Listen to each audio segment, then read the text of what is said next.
Welcome to more World of Warplanes content from the Noble Queue. This video is an overview of the Tier 7 Reward and future Premium Japanese light fighter, the Kawanishi J6K1.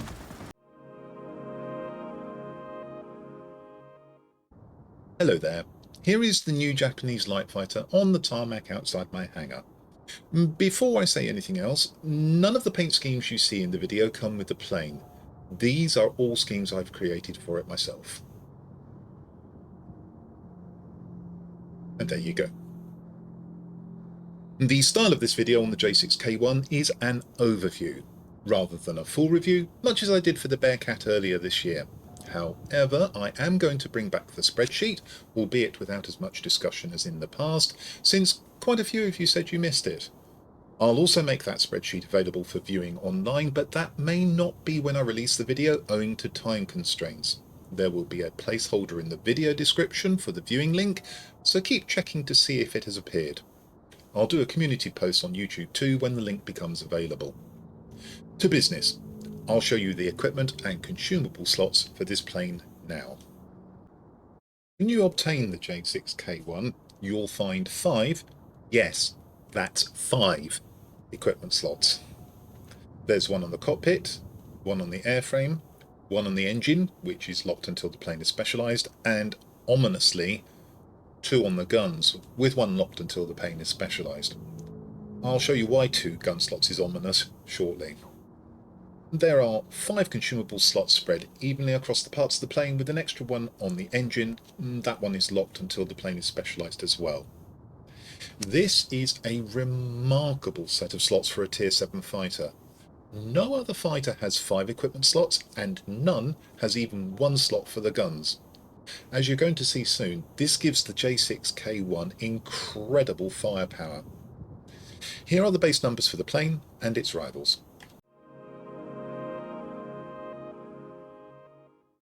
Here's the spreadsheet showing the base characteristics for all the Tier 7 fighters, and if you're not familiar with this, there's a link in the description below to a video that will explain what's going on here. As usual, the comparison is for stock aircraft. Ordnance is relevant as no fighter carries it, there is no equipment mounted, the pilot has been sent back to the barracks, and the modules on all of the planes are the top ones.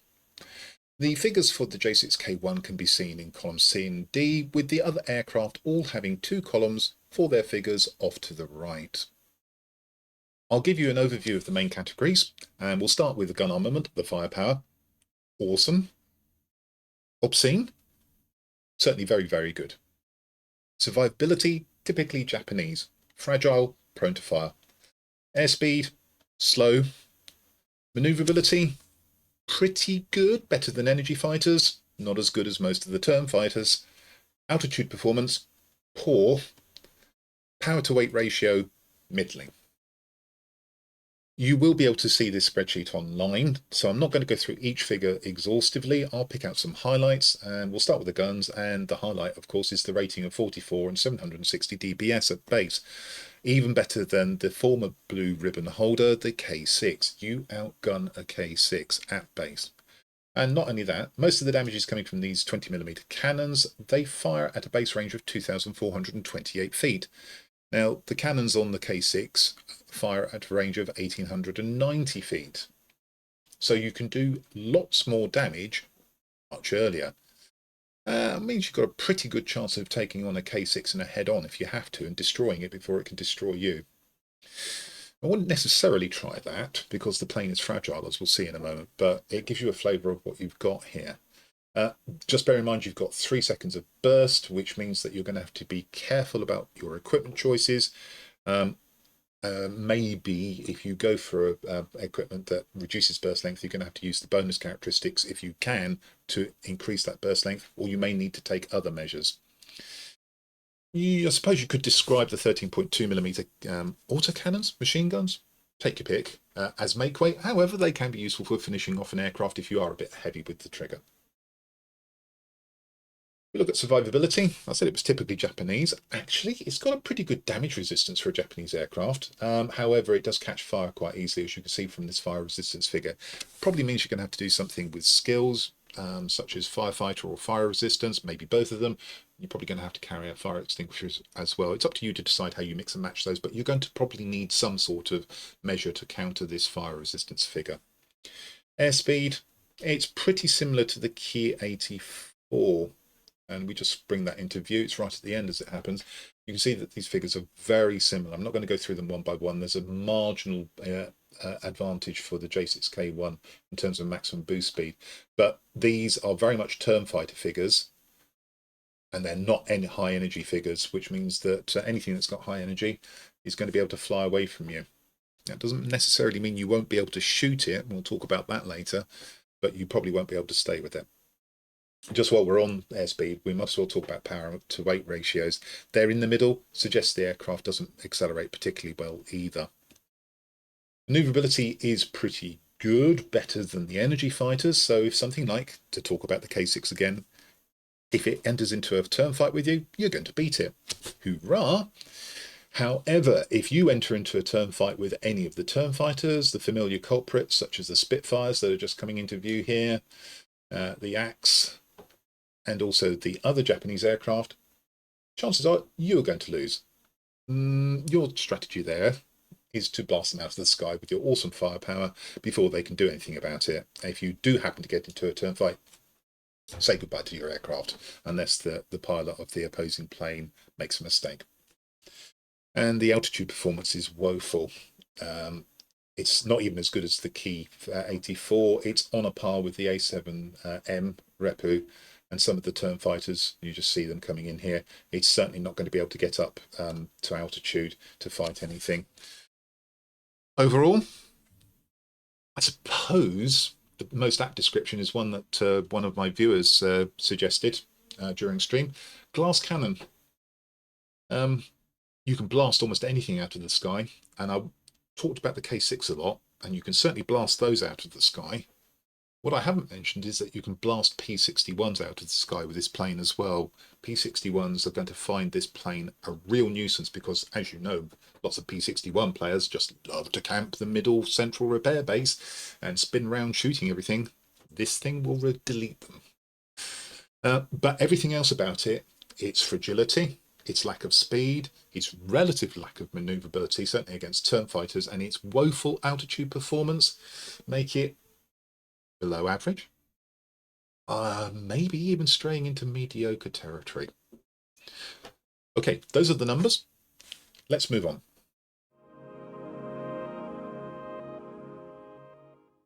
Here we are with the J6K1 again, and the configuration in the equipment and consumable slots that you can see is the one that I used mostly when I was testing the aircraft. I did try some other configurations, which I'll talk about later. Just to step through it very quickly, I settled on a gun sight, a reinforced airframe, lightweight power unit, reinforced bulk carriers, and gas-operated action. And these were all ultimate level equipment, fully calibrated. Now, when you're flying the plane stonk, you won't have the engine slot, so I probably would forego the reinforced airframe and put on a lightweight wing frame here to keep the manoeuvrability up to satisfactory levels. You've only got one of the gun slots, and I picked the gas operated action. In the 25 battles that I recorded fighting in this aircraft in this configuration, I had a 76% win rate, which is even more impressive when you consider that 72% of those battles were at battle tier 8. Now, of course, some of this is unfamiliarity with the aircraft, people just taking a look and suddenly finding they're getting shot down, particularly in head-ons. That won't happen as much as people get to know the aircraft, so I think you should take the 76% with a pinch of salt. It will go down, but nonetheless, it's still a very strong performance. Let's have a quick look at what this configuration did for the guns, because that's the key element of this aircraft. It gave you 943, gave me 943 cumulative damage. Massive.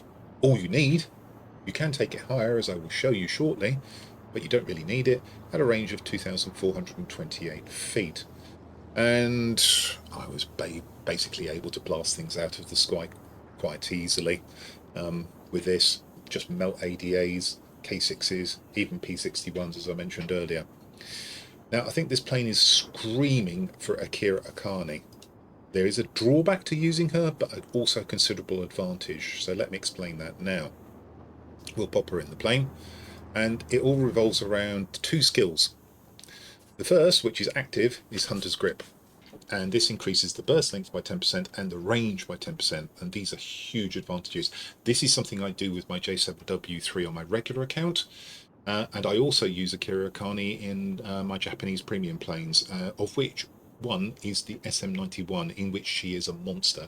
She's a monster in the J7W3 as well, and she makes this aircraft an awful lot more powerful too.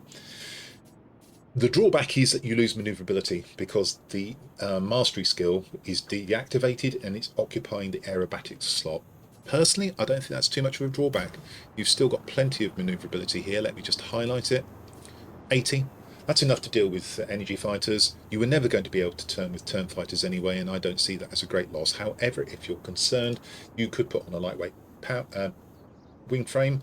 The drawback there, of course, is that now your aircraft is much more fragile, but you've got 89 maneuverability. You may prefer that. Certainly do it if you fancy it.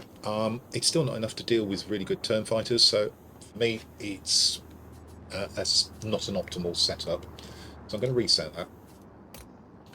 And if we just go back to the guns, we can see we've still got the same cumulative damage, but now we've got a range of 2,671 feet. So imagine starting to hit a K6 at 2,700 feet, more or less, with 660 DPS or even 943 DPS.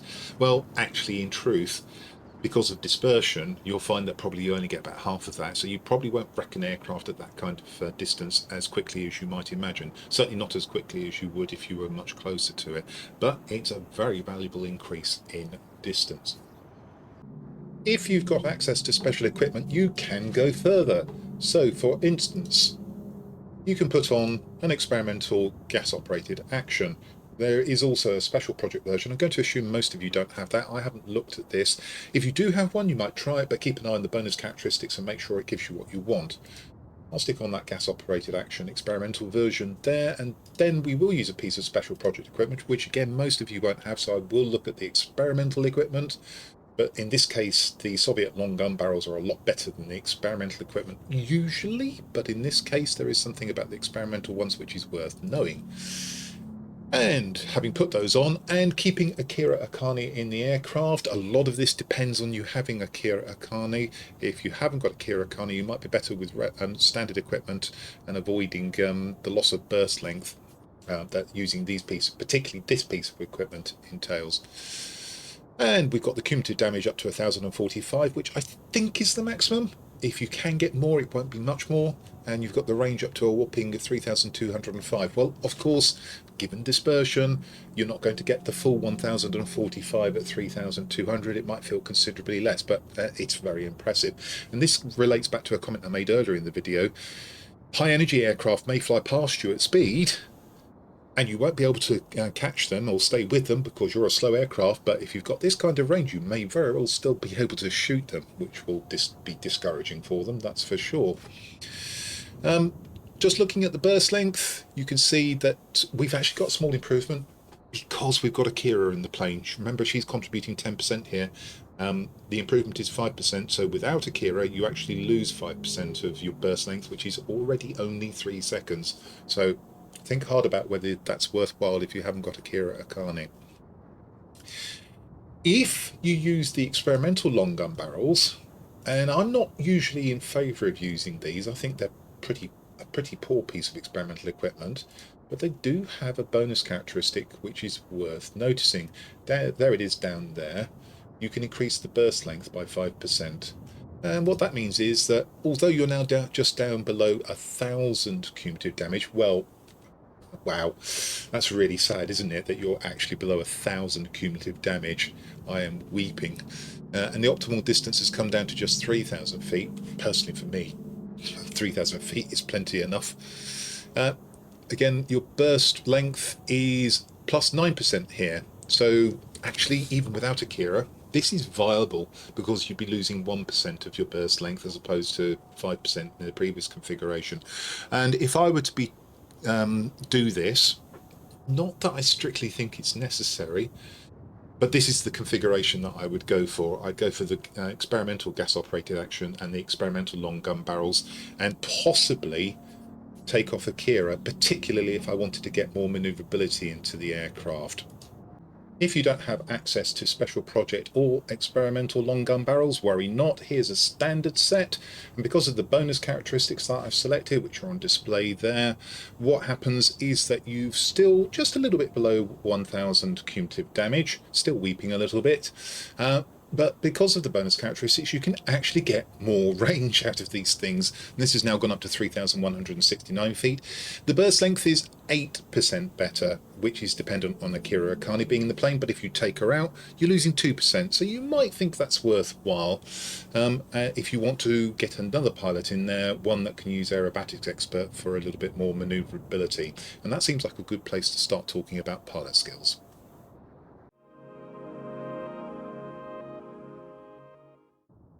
I've popped up the dialogue box for Akira Akane. If you don't have her, don't worry, I will cover a standard pilot afterwards. With Akira, of course, you're using her in many planes and you need to configure her for the plane that you want to use her most in. In my case, that would be the J7W3, but probably I'd use the same build on the J6K1 anyway, so it's probably not going to be an issue. And I'd start with Hunter's Grip, Aerodynamics Expert, Resilience, and then I'd give myself the ability to put fires out, so Firefighter. Then I'd go for Adrenaline Rush, because that reduces the overheating by 25% and increases your accuracy by 10%, which I think is really important if you're in the middle of a hot dog fight.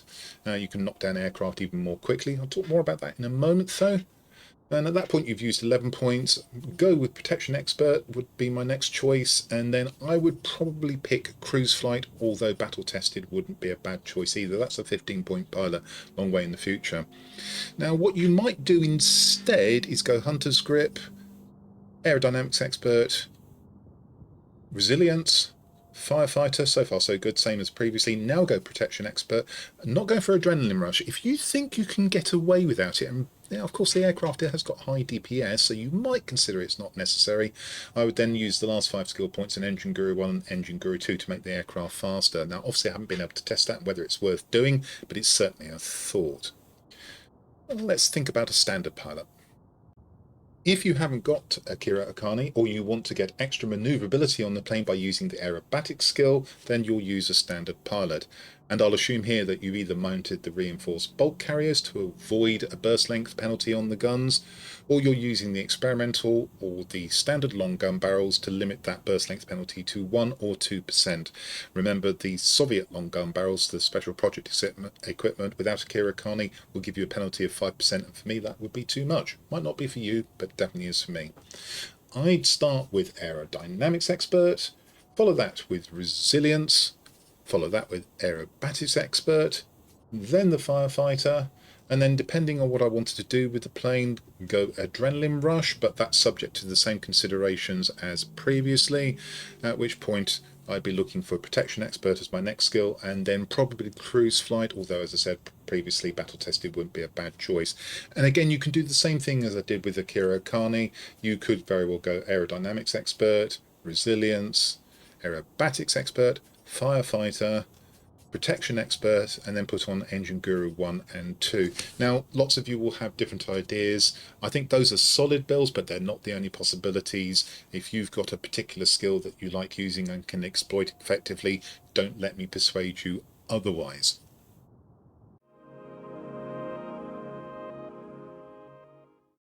The battle you're about to see takes place on the plateau map. Not a map that would usually be suitable for a J6K1 because it's big and their sectors are therefore far apart. The advantage here is that none of the sectors are of the strategically significant kind, like mining plants, missile bases, command centres. That works in the J6K1's favour. What we've got are 3 garrisons running roughly west to east, with 1 in the middle, and that's the most important because that provides map control. In the north and south, 1 near each spawn, we have repair air bases, which are the most strategically significant sectors on the map. You can get yourself repairs, you can get a different aircraft of the same tier, provided you own them, of course.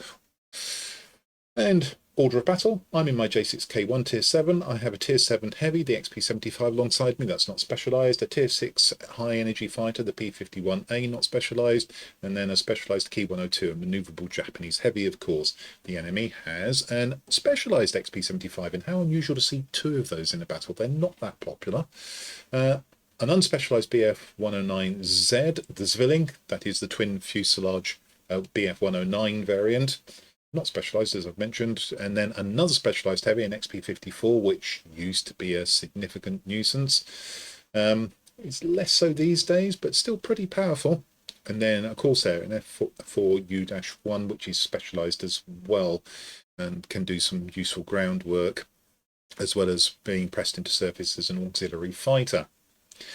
On the whole, I'd say they've got a slight advantage in aircraft, as ever it comes down to the way that the pilots play the plane. So let's get started. And without any further ado, I'm going to take this J6K1 straight to the airbase. Now, I've got, as you can see over there, my precious running. Those of you who don't know, I was gifted a permanent and version of the program by the developer. As the result, as a kind of thank you for a big favour I did him some months ago. I didn't realise he was going to gift me the program unlimited. So my apologies to those of you who are really missing that program. I've just been lucky. Now you could see at the start there I was in the yellow altitudes. Already the lack of altitude performance was making itself apparent. Start work on the ADAs. That one's gone. That one soon follows. Look for another one. Third one down, just melting, as you would expect with this kind of firepower. Remember, I've got the reinforced bolt carriers on though, so I'm packing around about 940 DPS, not the absolute top of 1045, at least I think that's the absolute top.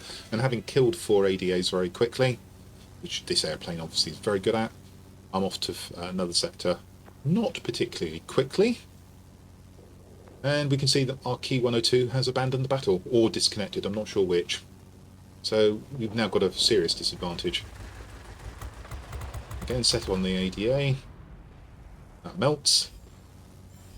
There's a lot of red in here.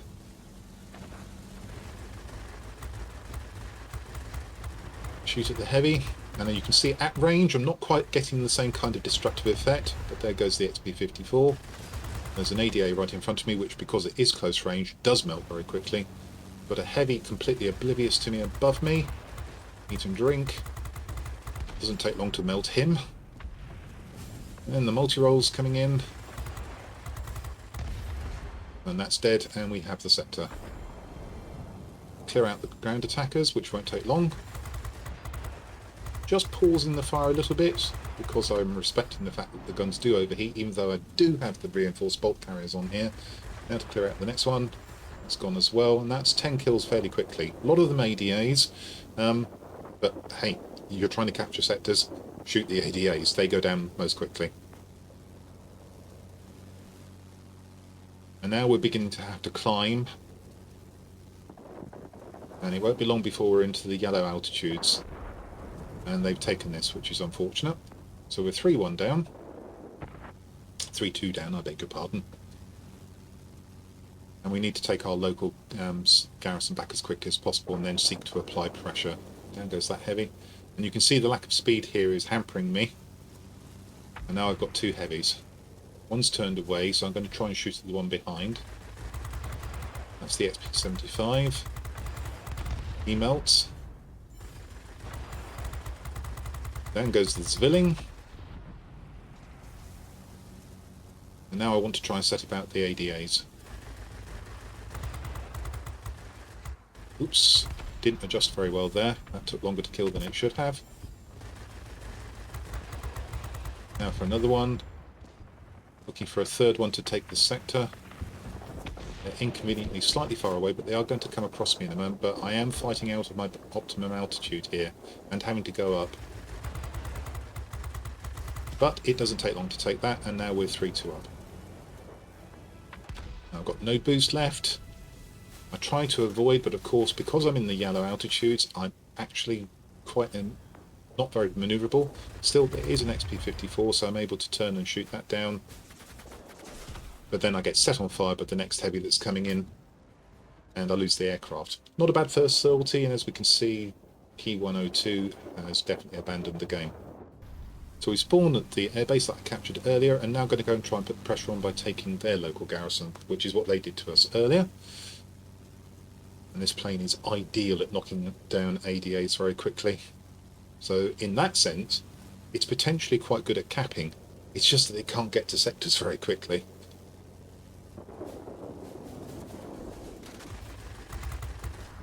Took a little bit of a chance going head on with that. Massive firepower on this plane or not.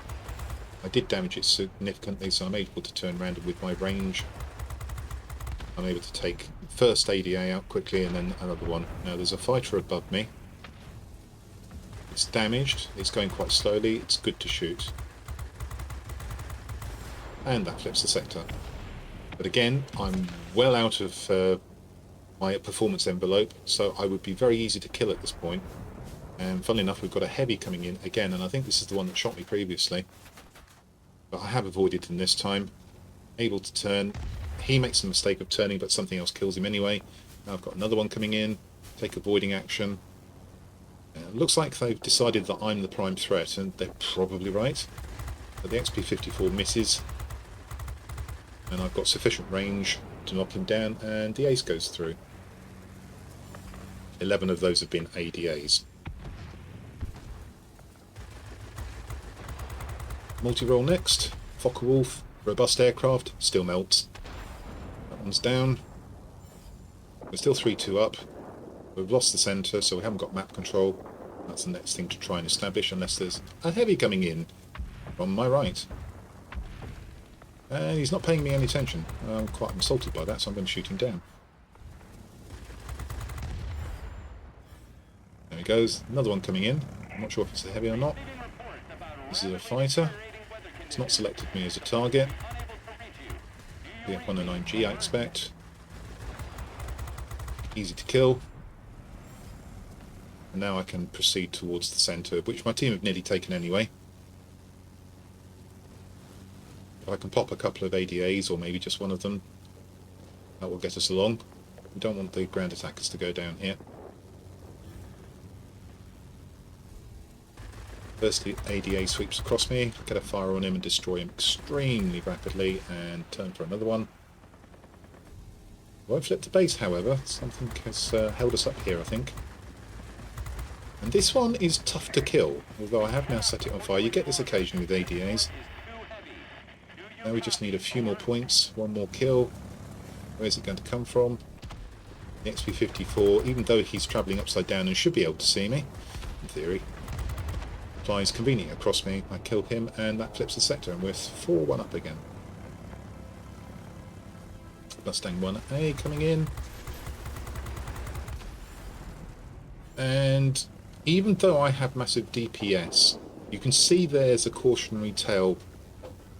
If you don't kill them quickly enough, then you're going to get severely damaged, and that's what's happened there. And that was a Mustang 1A that did that damage. It's got pokey guns for a tier 6, so that was probably not very wise of me. I should have probably just evaded and then got on his tail. Now, if that had been a K6, I probably would have been destroyed, even though I would have significantly damaged it, and even though I've got significantly more DPS. Do respect other planes' guns, use your manoeuvrability, and then they are going to learn that they need to respect your guns. Pumping shots into the Focke-Wulf, which goes down rapidly. Again, we're having to fight way out of my envelope here. A recurring theme of this battle, and probably going to be a recurring theme of many battles that you fight. And of course, if you're fighting a lot of fast aircraft that are paying attention to each other, you may very well find that you're going to struggle to get engagements. And I'm really struggling here at 7,000 feet to knock down this A26B bomber.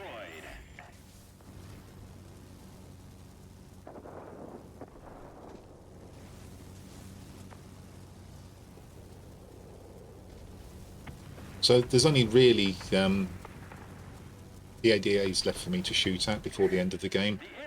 I'm not going to be able to chase down the remaining enemy aircraft, which are far away. Shoot down one of the heavy ADAs. Shoot down another. We would get superiority very soon, but the game comes to an end, as you will see in a moment.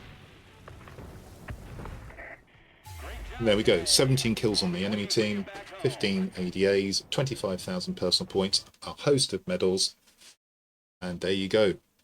That's what this plane can do with its guns.